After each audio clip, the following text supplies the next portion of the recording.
Herkese merhaba. Kanalıma ve tarifime hoş geldiniz. Sizlere bugün şahane bir rulo pasta yapacağım. Hiç oyalanmadan hemen tarife başlayalım. Önce gördüğünüz gibi 3 adet yumurtayı uygun bir kabın içerisine koyduktan sonra 1 su bardağından 2 parmak eksik şekerimi ekliyorum ve çırpmaya başlıyorum. Köpük köpük olup kabarıncaya kadar çırpacağız. Klasik kek yapma aşaması. Gördüğünüz gibi çırpmaya başlıyorum. Önce şekerler sağa sola gitmesin diye güzelce bir çırptım böyle makineyi çalıştırmadan. Yumurtalarım köpük köpük olana kadar çırpmaya devam edeceğim. Bu aşamada hızlandıracağım ki sıkılmayın arkadaşlar. Hemen diğer aşamasına geçelim. Bakın kıvamına çok güzel oldu. Hafif akışkan bir kıvamda. Güzelce kabarttık yumurtalarımızı. Çay bardağının dibinde gördüğünüz kadar ılık su arkadaşlar koyuyoruz önce. Görüyorsunuz çok azdı. Belki 1 yemek kaşığı, 2 yemek kaşığı kadardı. Çay bardağının hemen dibinde. Ilık suyu da karıştırdım ve 2 çay bardağı da un ekliyorum. Şimdi onları da çırpmaya başlayacağım. Ununu ilave ettikten sonra 1 paket de kabartma tozu ilave ediyorum. Rulo pastanın kek aşaması bu kadardı arkadaşlar. Başka hiçbir malzeme ilave etmiyorum. Kakaolu kek yapmak isterseniz de kakao ilave edebilirsiniz. Ben bu şekilde yaptım. Un topak topak olmayana kadar güzelce çırptım.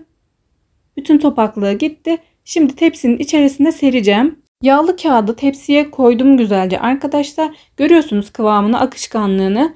Gayet güzel bir kıvamda. Bu arada fırınım 180 derecede ısınıyor. Fırınım ısınırken de ben kekin hamurunu güzelce eşit olacak şekilde yayıyorum bütün fırın tepsisine. 180 derecede yaklaşık 11-12 dakika kadar pişirdim. Arkadaşlar daha fazlasını pişirmeyin. Yoksa rulo haline getirirken aşırı zorlanırsınız. Burada gördüğünüz gibi kabartılar vardı. Onları daha sonra temizledim güzelce. Şimdi hamurum sıcakken arkadaşlar rulo haline getiriyorum ki sararken daha rahat edebileyim.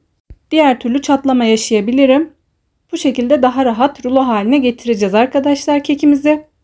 Çok sıcak olduğu için ben çok zorlanarak rulo haline getirdim arkadaşlar. Görüyorsunuz neler denedim. Peçeteyle falan yapmaya çalıştım. En sonunda başardım.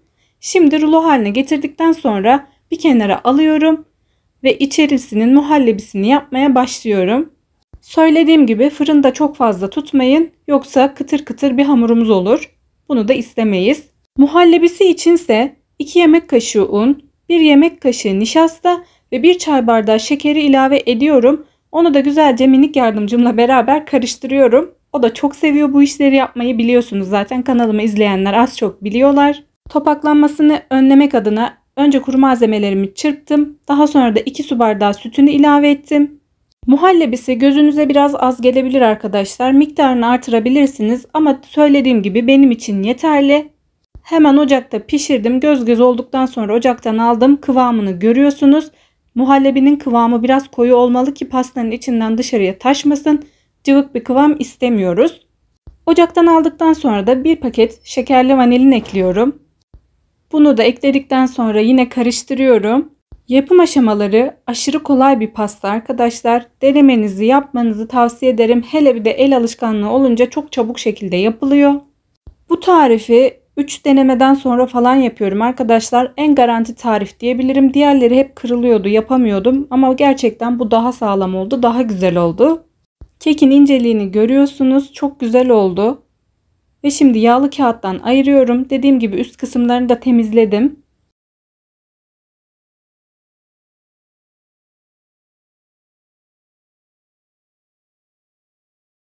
Ben yağlı kağıttan ayırırken sizler de kekimin ne kadar ince olduğunu görüyorsunuz.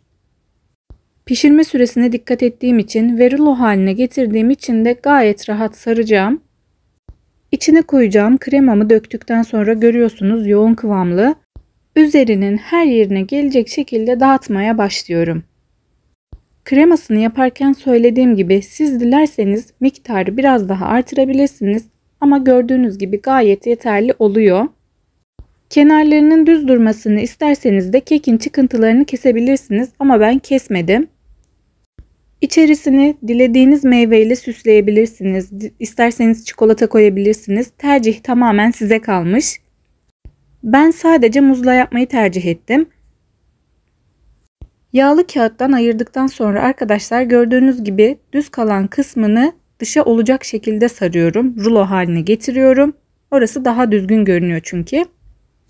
Dilerseniz benim gibi yağlı kağıttan yardım alarak da sarabilirsiniz. Dilerseniz de elinizle de sarabilirsiniz. Her türlü çok kolay oluyor. Çünkü kekimiz yumuşacık.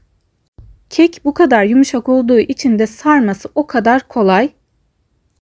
Dilerseniz çok daha sıkı şekilde de sarabilirsiniz. Benim gibi biraz daha gevşek olacak şekilde de yapabilirsiniz.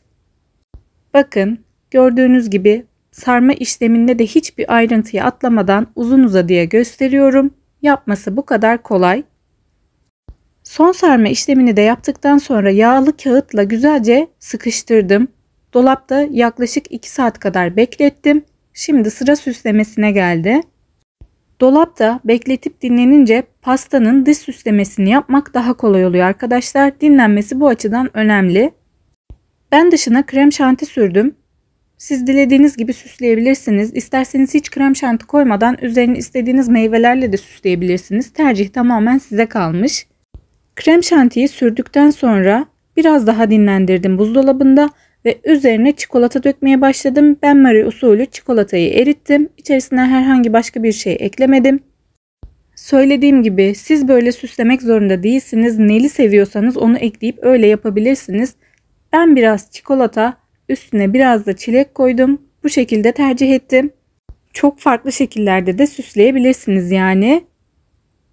Sunum aşamasına gelmeden arkadaşlar pastanın sonuna kalmıştım. O yüzden çok fazla kalmadığı için çok iyi çekim yapamadım ama yine de kalanla idare ettim. Bu şekilde çok kolay pastalar elde edebilirsiniz. Bakın şunun güzelliğine. Yapımı gerçekten aşırı basit. İçini, dışını ne şekilde süslemek isterseniz o şekilde süsleyebilirsiniz. Benim rulo pastam bu şekilde oldu.